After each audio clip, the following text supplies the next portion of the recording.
Hello, everybody. Welcome back to The Pursuit. I'm your host, Ben Spangle. At The Pursuit, we're all about helping you in your best body, mind, spirit, and life. And I have been looking forward to our guest today. Bob has helped me in my career immensely, so I'm so excited for you to get to hear from him. I want to do a proper introduction. Bob, for over 30 years, has been teaching, training, and helping entrepreneurs, leaders, salespeople, and more how to communicate their value and really grow their businesses and help them succeed at high levels. I think if you're probably in sales or business, you're probably already familiar with Bob and his work. And if you aren't part of me, then you're going to love hearing today. I know for me personally, I was telling Bob earlier, but his book, Endless Referrals, made such an impact on my life. And then later on, I found out about the Go-Giver. Endless Referrals ended up on my desk first. And I know you have a lot more resources you've done too, but just to give you guys an idea of the Go-Giver, it's sold over 1 million copies, over 1 million. It's been translated into over 30 languages. I mean, it's been rated as one of the top most motivational books written, and on HubSpots, highly rated sales book of all time. So Bob, thank you so much for the time. I'm really excited about today. Oh, my pleasure, Ben. Thank you. I've heard great things about you, and it's just, I've been very much looking forward to this. Me too. It's an honor to have you. So let's give our audience, for those that don't know, tell us a bit about the Go-Giver way. What is a Go-Giver? Yeah. So the Go-Giver itself is just a series of books that are co-authored with John David Mann. 3 of the books in the series are parables, so they're short stories. And really, the basic premise is very simple. It's that shifting your focus, and this is really where it all begins, shifting your focus from getting to giving. Now, when we say giving in this context, we simply mean constantly and consistently providing immense value to others, understanding that doing so is not only a more fulfilling way of doing business, it's also the most financially profitable way as well. And, Ben, it's not for any kind of way out there, woo-woo, magical, mystical reasons. It actually makes very rational, very logical sense. When you're that person who can take your focus off of yourself and place it on serving others, discovering what they need, what they want, what they desire, when you can move the focus off yourself and onto helping them solve their challenges and their problems, right? When you can move from a focus on yourself to a focus on bringing others closer to happiness, well, people feel good about you. They feel great about you. They want to get to know you. They like you. They trust you. They want to be in relationship with you. They want to do business with you, but they also want to tell others about you. They want to be your personal walking ambassador. So those people who have that focus on giving that value and also make themselves open to receiving, those are who we would describe as go-givers. Amazing. I love that. And I don't know this part of your story. When did you first kind of come into this philosophy, and how did it come about for you? Well, I was raised by 2 really great people. So, I was very lucky, and the same with my co-author, John David Mann, great parents as well. And so we both grew up with this sort of philosophy of life, if you will, just from what we observed. But, obviously, as you get into business and you see people doing things in different ways, and some are positive and some are negative, and seeing some things don't seem right, and yet seem to kind of work for a while and others don't. And then but over time, you start to see patterns. And what I saw, and what John said the same, was that over time, what we noticed is those people who were the most sustainably successful people, okay, which doesn't mean it had to take them a long time. It just means once they reached a level of real great success, okay, financially as well as the other areas, but here we're talking financially, they were able to sustain it. And those people who did always had these 5 basic elements about them. They tapped into these 5 laws of what we call stratospheric success in the story, and they all did it. Now, and this is from for as long as there've ever been market economies, but they didn't always know they were doing it. Right. If you read the histories of them, if you read the bios and the autobiographies, they didn't always know they were doing into this, but they were either consciously or unconsciously tapping into these 5 laws. Now, at the time, it's just what John and I observed. We didn't put them in terms of laws. That didn't happen until we got together and we started asking ourselves when writing the story, okay, what is it that successful people do?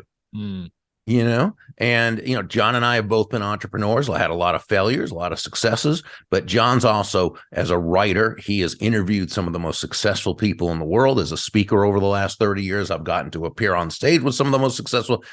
And we both interview people all the time, informal interviews, but we're always asking questions. And we've both studied success, and this is really what we came up with, and that's really how it came about. Amazing.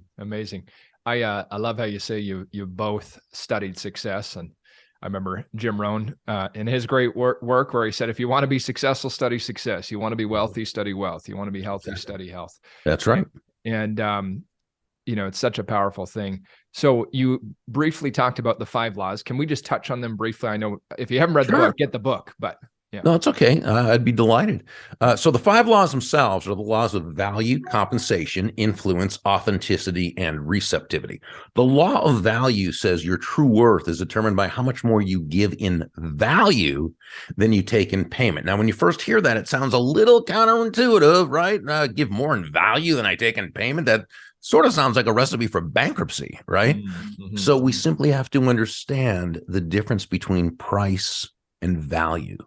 Price is a dollar figure. It's a dollar amount. It's finite. It is what it is. Mm-hmm. Value, on the other hand, is the relative worth or desirability of a thing, of something to the end user or beholder. In other words, what is it about this thing?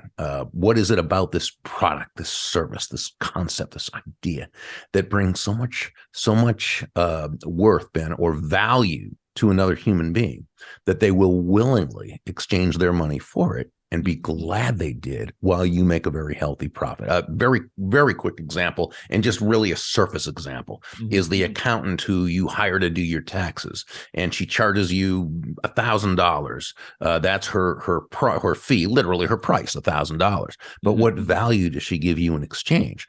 Well, through her years of study and practice, from her desire to get to know you and your business and what you want to accomplish, she's able to save you $5,000 in taxes.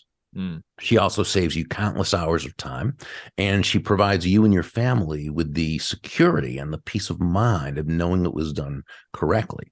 So she actually gave you well over $5,000 in value in exchange for $1,000 fee or price. She gave you more in value than she took in payment. You feel great about it. She also made a very good profit, because to her, it was well worth it to exchange her time, her energy, her expertise for this $1,000. Okay. So both of you came out ahead. Now, one of the great things, one of the most vital things, and I learned this from a mentor of mine named Harry Brown years ago, who said, in any free market-based exchange, and when I say free market, I simply mean no one's forced to do business with anyone else, right? In any free market-based exchange, there should always be 2 profits: the buyer profits and the seller profits, because each of them come away better off afterwards than they were beforehand, which is what happened with you and your accountant. Now, but this happened not because her focus was on her fee. Her focus was on providing you with an immensely valuable experience. The money was the result. This is why John and I say that money is simply an echo of value. Money is an echo of value. It's the thunder, if you will, to value's lightning, meaning nothing more than that the value must be your focus, the value you provide another person. The money you receive is simply a natural result of the value you've provided. So I'll go faster on the other laws, but that's kind of the foundational, principle right there. Go ahead. What do you think prevents people from putting more value into the work they're doing and what they're providing for people? Well, I think sometimes they don't know what the value is for another person. And this is why you'll have someone say, well, but I give so much value and it doesn't seem to be appreciated. Well, remember, value is always in the eyes of the beholder. It's the relative worth or desirability, right? So if we're thinking, oh, well, I think this is of value, I think this person should think this is of value, but they don't necessarily, because they're not you and they're not me, right? So that's why asking questions and listening really listening is so important, because we can only communicate value when we understand what that other person values. That makes a lot of sense for sure. Yeah. So law number 2 is the law of compensation. And this one says your income is determined by how many people you serve and how well you serve them. So where law number 1 says to give more in value than you take in payment, law number 2 tells us that the more people whose lives you touch with the exceptional value you provide, the more money with which you'll be rewarded. In the first example, your accountant did a magnificent job of giving you more in value than she took in payment. So you feel great about her. You would use her again, and you'd probably refer her to others. Well, her other clients feel the same way, and so she's really amassing an army of what we call personal walking ambassadors. And as she continues to add that kind of exceptional value to the lives of more and more people, her income will continue to grow and grow. In the story, Nicole Martin, the CEO, told Joe, the protege, that value represents your potential income, but it's not enough to serve one person, no matter how great the value is. Compensation equals what you actually, your actual income, right? So we could say exceptional value plus significant reach equals very high compensation. Yes. Yeah. I love that. Thank you.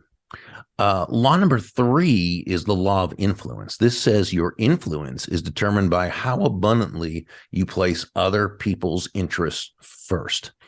Now, again, this one sounds counterproductive at best, and maybe downright Pollyanna-ish at worst. But when you think about it, the greatest leaders, top influencers, the most sustainably successful salespeople, top money earners, this is how they run their lives and conduct their business. They're always looking out for the other person's interests. Now, let me qualify this, if I may, because I think it can be very easily misunderstood, and it's too important to be.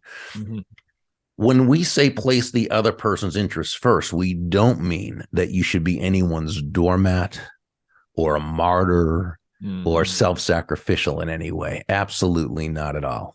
It's simply understanding, as Joe, the protege in the story, learned from several of the mentors, the golden rule of business, of sales, says that all things being equal, people will do business with and refer business to those people they know, like, and trust.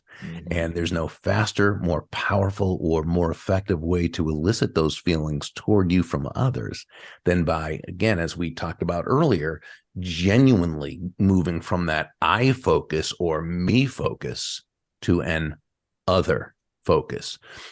Making, as Sam, one of the mentors, explained to Joe, making your win all about the other person's win. Yeah. I think I got a great question. I'm curious about this. So say someone's early in their career, they're not super successful yet financially, business wise, and they're kind of stuck in that place that I need to make money. What are some of the things you've noticed where you've helped them come to the realization of what you're teaching, but to get them out of that, I just got to make money? Yeah, well, and that's a great question, Ben, because one of the big questions, one of the big thoughts that people will have as well, this go-giver idea, yeah, it's great, put the other person's first, think of them. Yeah, I really like that. Now, I'll do that after I have the money and don't need it anymore. But right now, I really need the money. So I've got to go in and focus on that. So focus on the money, right? Okay, well, first, let's understand a very basic principle of human nature. And that is this: nobody is going to buy from you because you need the money. Yeah. Okay. They're not going to buy from you because you have a quota to meet. Yeah. Or just because you're a really nice person. They're going to buy from you because they believe that ultimately they'll be better off by doing so than by not doing so. So with that in mind, let's walk our salesperson who has that concern. Let's walk them through it. And in this case, we're going to make me the salesperson and you the prospective customer. Okay. And, again, I need the money now. I forget this go-giver stuff for right now. I need the money now. Okay. So we're about to do a presentation, and we sit down, and I'm going to start asking you questions, but Ben, I'm not really asking you questions because I really want to understand what's going on with you. I'm asking you questions because I've been taught to ask questions because that will help me to kind of sharp angle you into a close later on. Okay. I'm not really, getting to know all about you before I start really talking about my stuff. Okay. When you have an objection, I'm a little tiny bit defensive about it because, well, this objection of yours, Ben, is standing in the way of my money that I need. And so, but, I've learned the responses so that I can overcome your objection, and I answer that on a surface level, and I run through it, and and you kind of understand it, but and then I'm closing early and I'm closing often, and by the time I get down to that real question about the close, well, if I had to ask you, just looking at that as an outsider, are you more likely or less likely to buy from me at that point? Chances probably not that you have that real trust and good, right? You know what I'm saying? Yeah, I do, for sure. Now, but let's take the same situation now. And again, I'm the sales guy. And again, I need the money. Now, what I'm not going to do is I'm not going to deny that in myself, because successful people deal in truths, right? We don't try to deny things. I'm also not going to deny my self-interest. And you know how I know I'm self-interested? Because I'm a human being. And that's how we are right now. But again, that's a truth, but it doesn't mean we have to get stuck on that. Doesn't mean we have to act out of that. So I'm not going to deny my self-interest, but what I am going to do is I'm going to put it to the side. I'm going to suspend my self-interest, and I'm going to place my focus on you. Okay. So I go in there and I'm asking you questions, but it's obvious from the start, I'm asking questions because I really want to know the answer. I want to know what's driving you. I want to know what's motivating you. I want to know what you need, what you want, what you desire. And I want to know why, because that's going to help me to know if there's a fit. I'm also going to understand that because we come from two different worlds, two different sets of beliefs, to whatever, I'm going to clarify. I'm going to ask clarifying questions. I'm not going to assume that because you say X, that I define X the same way you define X, because I might not, right? So I'm going to ask tactfully, Ben, just to make sure I'm understanding correctly. When you say X, how do you, right, and we're going to dig deep. I'm only going to share the benefits of my product or service after I'm persuaded that I know what you need, want, and desire, right? When you have an objection, I'm going to welcome that objection. Okay. Because if you have an objection, it means there's something going on that you need to know about to feel comfortable. And the sale's probably not going to happen if you don't feel comfortable with it, right? But also, it's just the right way to be for you to feel comfortable. But I'm not going to just give a standard answer to a standard objection, because that objection may not even be an actual objection. It might be that you're feeling something's not quite right. And so you kind of throw out the first objection that comes to your mind. So what I'm going to do is, rather than try to overcome the objection, instead, we're going to work together within the correct context of the objection in order that we both understand what it is, the root of the objection for you. So we both understand that, then we're going to work through it together in order to advance the sale. Now, by the time I ask you to take action on this, I'm simply asking you to act on something you've already told me that you want to do. Now, let's go back to that question. At this point, are you more likely, or, assuming the product is a fit for you, are you more likely or less likely to have the trust in me that I have your well-being at heart, and more likely to buy? Yeah, sure. 100%. And so that's why, being a go-giver isn't something you do after you're successful. It's the way you get successful. I love it. That's such a great answer to that. I think it's so powerful too, is that even one of the things I like to do and have done for years is, before a meeting, how can I serve? How can I help this person, to prime your state? Because I think what you're saying too, Bob, is that some people in business and sales, they got all the right words, but the feeling behind it is no genuine interest in the other person. Absolutely. Yeah. And I think so much of what we do, we're all emotional creatures, is how do I feel? Right on. Yeah. My experience. Yeah. That's great. So the And next law. so, yeah, next law is the law of authenticity. And this one says the most valuable gift you have to offer is yourself. In this part of the story, the mentor, Deborah Davenport, she shared a very important lesson she learned, and that is all the skills in the world, the sales skills, technical skills, people skills, as important as they are, and they are all indeed very, very important, they're also all for naught if you don't come at it, as you were just saying a few minutes ago, from your true, authentic core, right? But when you do, when you show up as yourself day after day, week after week, month after month, people feel good about you. They feel comfortable with you. They feel safe with you. And why wouldn't they, right? They know who they're getting. And this kind of consistency, which is a function of authenticity, this kind of consistency is very important when it comes to establishing, building, and maintaining trust. Because remember, we live in an inconsistent world. People are one way one day, another way another day, yet people want consistency. They want to be able to make sense of a very nonsensical world sometimes.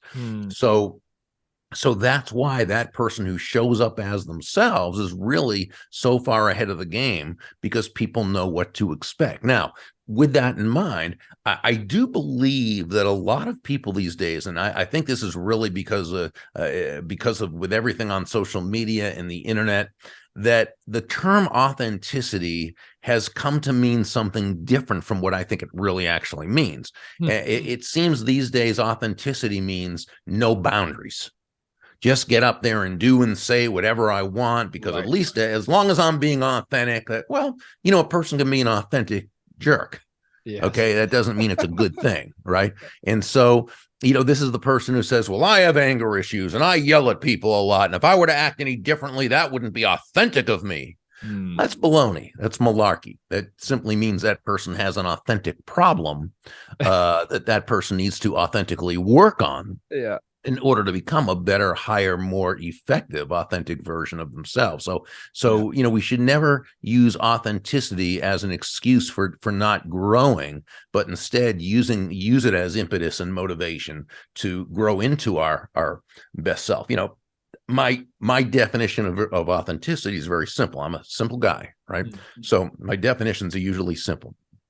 I define authenticity as acting congruently with your values. That's it. Acting congruently with your values. If you're doing that, you're authentic.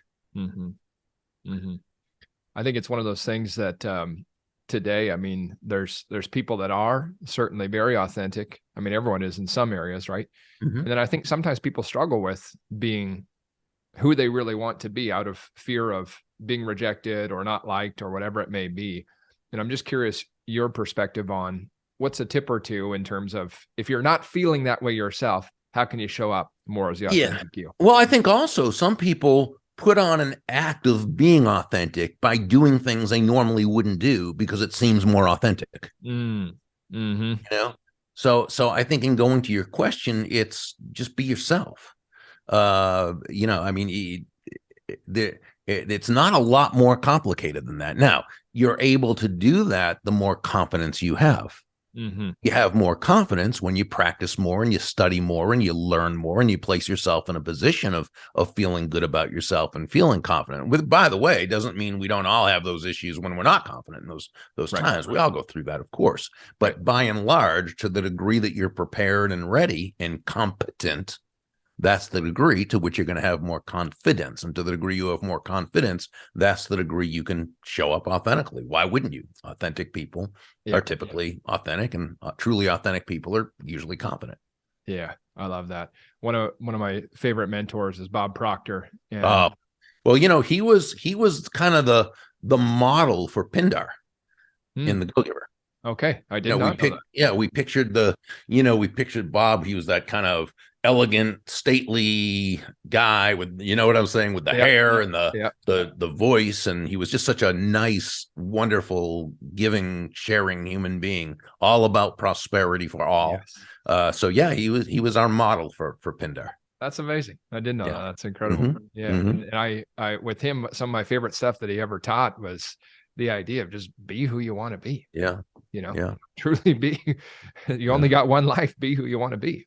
In fact, one of my favorite books, which is The Science of Getting Rich by Wallace D. Wattles, written in 1910. I first got the book from Bob Proctor that Bob did a publication of it. It was in green. It's so destroyed by now because I've read it so many times. So this is actually a newer version, but it's actually a retro version that they put out. But yeah, Bob's the one who introduced me to Wallace Wattles. Yeah, likewise. I got my copy right over here. Yeah.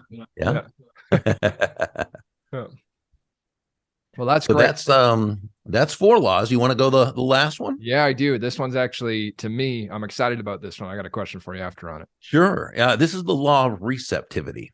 And the law of receptivity says the key to effective giving is to stay open to receiving. Well, this means really nothing more than understanding that, you breathe out.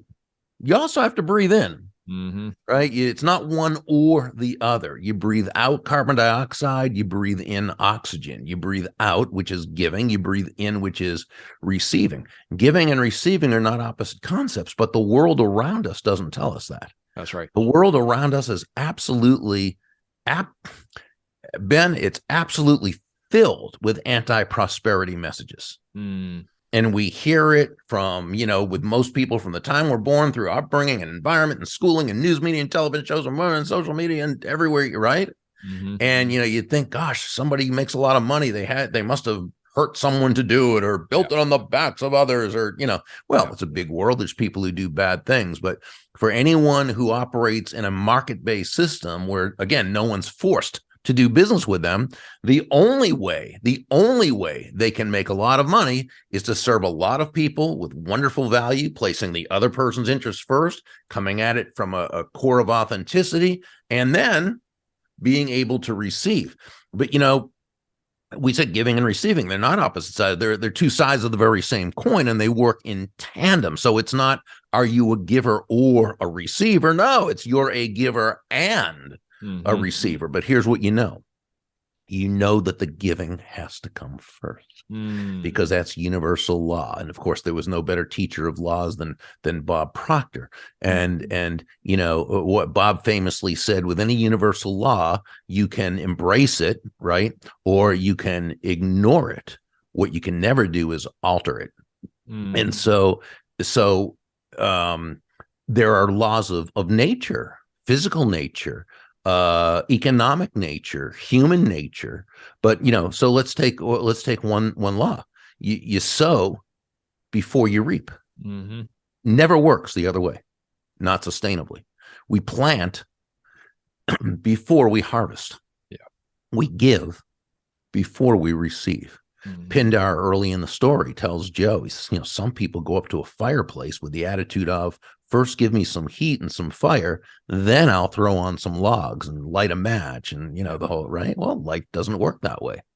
And you ignore that at your peril. But once you've done those things and you've given, now you've got to be able to get past those horrible messages from the world around us, those anti-prosperity messages. Study the works of Bob Proctor, of David Nagel, one of his proteges, of Randy Gage, of Sharon Lechter, of Ellen Rogan, of Ken Honda. There are so many wonderful people out there who speak, write, post, do videos, whatever, on prosperity. And 99% of what they talk about is the mental game, getting past those blocks. Right? So I think we need to make a study of prosperity because we've got to be able to allow ourselves to receive. And if we see the world as being one where there is a duality, a treacherous dichotomy between giving and receiving, we'll never allow ourselves to receive as we should. Yeah. This is my favorite law for many reasons. I love the study of prosperity. And I feel like for a lot of people, it's probably, I'm curious your thoughts on it. As I look at the 5 laws, I think it's one that a lot of people struggle a lot with, is feeling worthy to receive. And, another great prosperity mentor of mine was Harv Eker. And I'll never forget when he talked about the idea of the question of worthiness and how there's no God upstairs stamping a baby, worthy, not worthy, worthy, not worthy. What do you see as some of the obstacles? There's what you talked about, the worldviews of how it is, but why more people don't feel worthy to receive. Sure. And you have one of my favorite books back there, Secrets of the Millionaire Mind by T. Harv Eker. It's one of my favorites, and he had some wonderful, valuable information in there. I think the main reason is everything the world around us teaches us about prosperity and abundance, which is that it's wrong. My